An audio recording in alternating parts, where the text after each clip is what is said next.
Hello friends, ನಿಮ್ಮೆಲ್ಲರಿಗೂ Leela's recipes and tips ಚಾನಲ್ಗೆ ಸ್ವಾಗತ.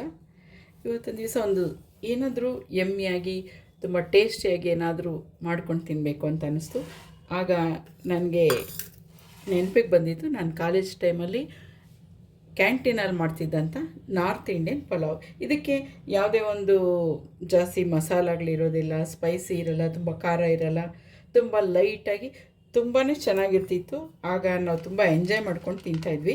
ಸೊ ಅದನ್ನು ಇವತ್ತು ಮಾಡೋಣ ಅಂತ ಬನ್ನಿ ಫ್ರೆಂಡ್ಸ್. ಈಗ ನಾನು ಮಾಡೋ ವಿಧಾನವನ್ನು ತೋರಿಸ್ತಾ ಹೋಗ್ತೀನಿ. ಹಾಗೆ ಈ ಒಂದೊಂದು ಇಂಗ್ರೀಡಿಯೆಂಟ್ಸ್ ಕೂಡ ನಾನಿಲ್ಲಿ ಆ್ಯಡ್ ಮಾಡ್ಕೊಳ್ತಾ ಹೋಗ್ತೀನಿ. ನಾನು ಫಸ್ಟಿಗೆ ಸ್ವಲ್ಪ ಗೋಡಂಬಿ ಹಾಕ್ಕೊಳ್ತಾ ಇದ್ದೀನಿ. ನಾನು 1 ಕಪ್ಪಷ್ಟು ರೈಸ್ ಮಾಡಿ ಇಟ್ಕೊಂಡಿದ್ದೀನಿ, ಉದುರುದ್ರಾಗಿ ಅನ್ನನ. ಅಂದರೆ ನೀವು ಬಾಸ್ಮತಿಲಿ ಬೇಕಾದರೂ ಮಾಡ್ಕೊಳ್ಬೋದು. ನಾನಿಲ್ಲಿ ಬುಲೆಟ್ ರೈಸ್ನ ಯೂಸ್ ಮಾಡಿದ್ದೀನಿ. ಗೋಡಂಬಿ ಮತ್ತು ನಾನಿಲ್ಲಿ ದ್ರಾಕ್ಷಿ ಕೂಡ ಯೂಸ್ ಮಾಡ್ಕೊಳ್ತಾ ಇದ್ದೀನಿ. ಇವೆರಡನ್ನು ಫಸ್ಟು ಇದನ್ನು ನಾವು ತುಪ್ಪದಲ್ಲಿ ಮಾಡ್ಕೊಳ್ಬೇಕಾಗುತ್ತೆ. ನಾನಿಲ್ಲಿ ಒಂದು 3 ಸ್ಪೂನಷ್ಟು ತುಪ್ಪನ ಯೂಸ್ ಮಾಡ್ಕೊಂಡಿದ್ದೀನಿ. ನೀವು ಬೇಕಿದ್ರೆ ತುಪ್ಪದ ಜೊತೆಗೆ ಸ್ವಲ್ಪ ಆಯಿಲ್ನ ಕೂಡ ಮಿಕ್ಸ್ ಮಾಡ್ಕೊಳ್ಬೋದು.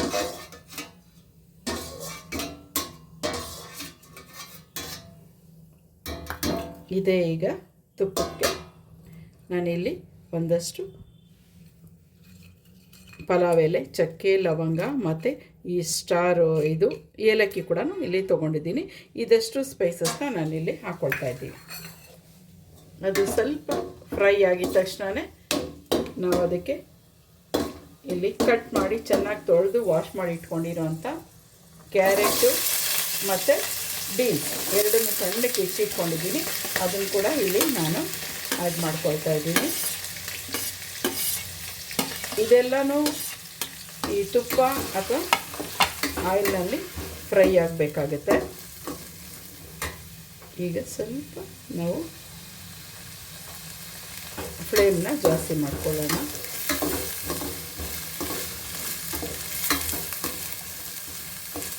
ಇದು ಆಲ್ಮೋಸ್ಟ್ ಒಂದು 50% ಅಷ್ಟು ನಾವು ಇದರಲ್ಲಿ ಫ್ರೈ ಆಗಬೇಕು. ಅದಾದಮೇಲೆ ನಾನು ಇದಕ್ಕೆ ಜೊತೆಗೆ ಸ್ವಲ್ಪ ಪನ್ನೀರ್ ಕೂಡ ತೊಗೊಂಡಿದ್ದೀನಿ. ಇದನ್ನು ಆಮೇಲೆ ನಾನು ಅದಕ್ಕೆ ಆ್ಯಡ್ ಮಾಡ್ಕೊಳ್ತೀನಿ. ಇದೊಂದು 50% ಅಷ್ಟು ಅದು ಆಯಿಲ್ ಅಥವಾ ತುಪ್ಪದಲ್ಲಿ ಫ್ರೈ ಆಗಬೇಕು. ಈಗ ಇದು ಸ್ವಲ್ಪನೇ ಫ್ರೈ ಆಗ್ತದೆ. ಸ್ವಲ್ಪ ಟೈಮ್ ತೊಗೊಳುತ್ತೆ, ಯಾಕೆಂದರೆ ನಾವು ಬಾಯ್ಲ್ ಮಾಡಿ ಇಟ್ಕೊಂಡಿಲ್ಲ. ಡೈರೆಕ್ಟಾಗಿ ಎಣ್ಣೆನಲ್ಲೇ ನಾವು ಅಥವಾ ತುಪ್ಪದಲ್ಲಿ ಮಾತ್ರ ಇದನ್ನು ನಾವಿಲ್ಲಿ ಫ್ರೈ ಮಾಡ್ತಾಯಿದ್ದೀವಿ. ಅದು ಬೇಯಬೇಕು. ಅಷ್ಟರಲ್ಲಿ ನಾನಿಲ್ಲಿ ಬಟಾಣಿನ ಬೇಯಿಸಿ ಇಟ್ಕೊಂಡಿದ್ದೀನಿ. ಇದು ಹಸಿ ಬಟಾಣಿ. ನಾನು ಸ್ವಲ್ಪ ಸಾಲ್ಟ್ ಹಾಕಿ ಬೇಯಿಸಿ ಇಟ್ಟಿದ್ದೀನಿ. ಇದನ್ನು ನಾವು ಆಮೇಲೆ ಇದಕ್ಕೆ ಆ್ಯಡ್ ಮಾಡ್ಕೊಳ್ಬೋದು.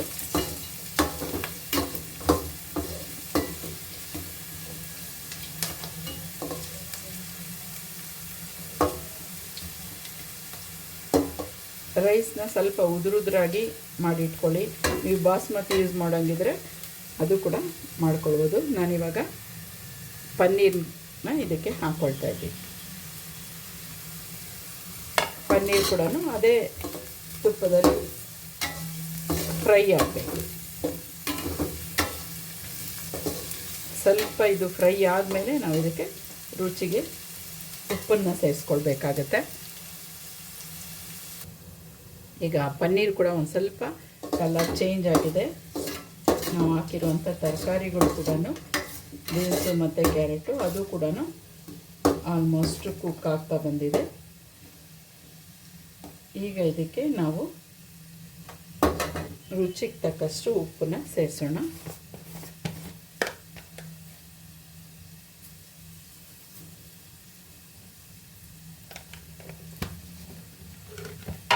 ಹಾಗೆ ಬಟಾಣಿ ಕೂಡ ನಾನಿಲ್ಲಿ ಸೇರಿಸ್ಕೊಳ್ತಾ ಇದ್ದೀನಿ.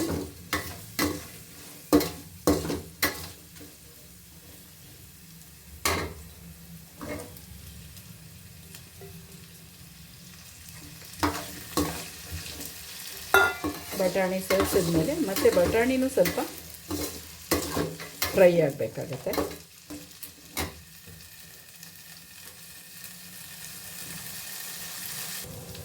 ಈಗ ನಾವು ರೈಸ್ ಏನು ಮಾಡಿ ಇಟ್ಕೊಂಡಿದ್ವಿ ಅದನ್ನು ಇದಕ್ಕೆ ಸೇರಿಸ್ಕೊಳ್ಳೋಣ.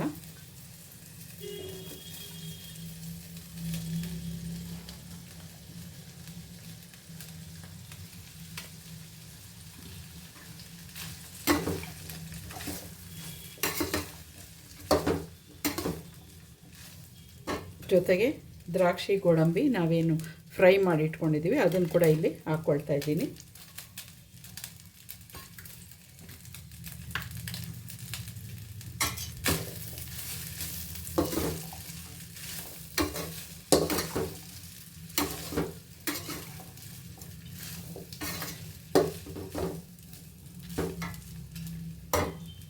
ಈಗ ಸ್ವಲ್ಪ ಗರಂ ಮಸಾಲ ಫ್ಲೇವರ್ಗೆ ಎಷ್ಟು ಒಂದು ಅರ್ಧ ಸ್ಪೂನಷ್ಟು ಮಾತ್ರ ನಾನಿಲ್ಲಿ ಗರಂ ಮಸಾಲ ತೊಗೊಳ್ತಾ ಇದ್ದೀನಿ.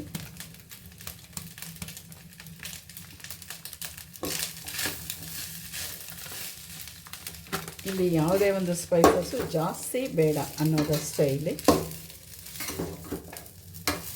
ಅದಾದಮೇಲೆ ರುಚಿಗೆ ಇನ್ನು ಸ್ವಲ್ಪ ಉಪ್ಪನ್ನ ನಾವಿಲ್ಲಿ ಸೇರಿಸ್ಬೇಕು. ಯಾಕೆಂದರೆ ಆಗಲೇ ನಾನು ತರಕಾರಿಗಳಿಗೆ ಹಾಕುವಷ್ಟು ಹಾಕಿದ್ದೆ. ಈಗ ರೈಸ್ಗೂ ಸೇರಿಸಿ ರುಚಿಗೆ ತಕ್ಕಷ್ಟು ಉಪ್ಪು, ಮತ್ತು ನಾವು ಖಾರಕ್ಕೆ ಅಂತ ಏನು ಇಲ್ಲಿ ಹಾಕ್ದೇ ಇರೋದ್ರಿಂದ ನಾನಿಲ್ಲಿ ಪೆಪ್ಪರ್ ಪೌಡ್ರನ್ನ ಹಾಕ್ಕೊಳ್ತಾ ಇದ್ದೀನಿ. 1 ಸ್ಪೂನಷ್ಟು ಪೆಪ್ಪರ್ ಪೌಡ್ರನ್ನ ಹಾಕ್ತಾಯಿದ್ದೀನಿ. ಈಗ ಚೆನ್ನಾಗಿ ಇದನ್ನು ನಾವು ಮಿಕ್ಸ್ ಮಾಡಿಕೊಳ್ಬೇಕು. ಈಗ ಕೊನೆಯಲ್ಲಿ ಇದರ ಟೇಸ್ಟ್ನ ಇನ್ನು ಸ್ವಲ್ಪ ಜಾಸ್ತಿ ಮಾಡೋದಕ್ಕೆ 1 ಸ್ಪೂನಷ್ಟು ಶುಗರ್ನ ನಾನಿಲ್ಲಿ ಸೇರಿಸ್ಕೊಳ್ತಾ ಇದ್ದೀನಿ. ಅದು ಈ ಟೇಸ್ಟ್ನ ಇನ್ನು ಸ್ವಲ್ಪ ಚೆನ್ನಾಗಿ ಮಾಡುತ್ತೆ. ಹಾಗೆ ಕೊತ್ತಂಬರಿ ಸ್ವಲ್ಪ ಮೇಲೆ ಇನ್ನು ಸ್ವಲ್ಪ ನಾನಿಲ್ಲಿ ತುಪ್ಪನ ಹಾಕ್ಕೊಳ್ತಾ ಇದ್ದೀನಿ.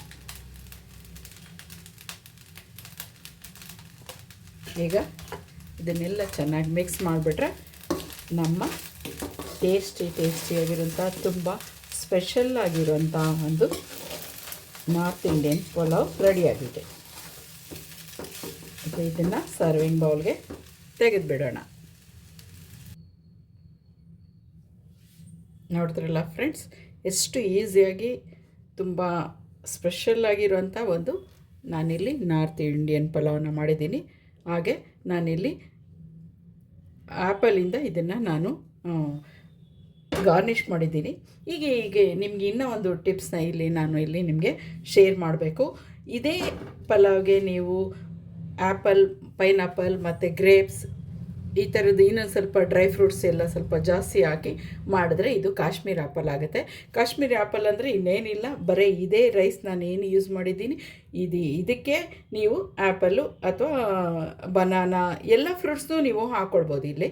ಸೊ ಹಾಕ್ಕೊಂಡು ಮಾಡ್ಕೊಳ್ಬೋದು. ನಾನಿಲ್ಲಿ ಬರೀ ಆ್ಯಪಲ್ ಇದ್ದಿದ್ದರಿಂದ ನಾನು ಆ್ಯಪಲಿಂದ ನಾನಿಲ್ಲಿ ಗಾರ್ನಿಷ್ ಮಾಡಿದ್ದೀನಿ. ಈ ಒಂದು ರೆಸಿಪಿ ನಿಮಗೆ ತುಂಬ ಇಷ್ಟ ಆಗುತ್ತೆ ಅಂದ್ಕೊಳ್ತೀನಿ. ಮಕ್ಕಳಿಗಂತೂ ಸ್ಪೆಷಲಿ ತುಂಬಾ ಇಷ್ಟ ಆಗುತ್ತೆ. ಅವರಿಗೆ ಬಾಕ್ಸ್ಗೆ ಹಾಕ್ಕೊಡೋದಕ್ಕಾಗಲಿ ಅಥವಾ ಮನೆಯಲ್ಲಿ ಏನಾದ್ರು ಸ್ಪೆಷಲಾಗಿ ಬೇಕು ಅಂದಾಗ ಕೂಡ ಇದು ತುಂಬಾ ಚೆನ್ನಾಗಿರುತ್ತೆ. ಖಂಡಿತ ಟ್ರೈ ಮಾಡಿ. ಹಾಗೆ ನಿಮ್ಮ ಫ್ರೆಂಡ್ಸ್ಗೆಲ್ಲ ಇದನ್ನು ಶೇರ್ ಮಾಡಿ. ಹಾಗಂತ ಹೇಳ್ತಾ ನನ್ನ ಚಾನಲ್ನ ಸಬ್ಸ್ಕ್ರೈಬ್ ಮಾಡ್ಕೊಳ್ಳಿ. ಹಾಗೆ ಬೆಲ್ ಐಕಾನನ್ನು ಒತ್ತೋದು ಮರಿಬೇಡಿ. Okay friends, thank you. Have a good day. ಖಂಡಿತ ಟ್ರೈ ಮಾಡಿ. ಬಾಯ್.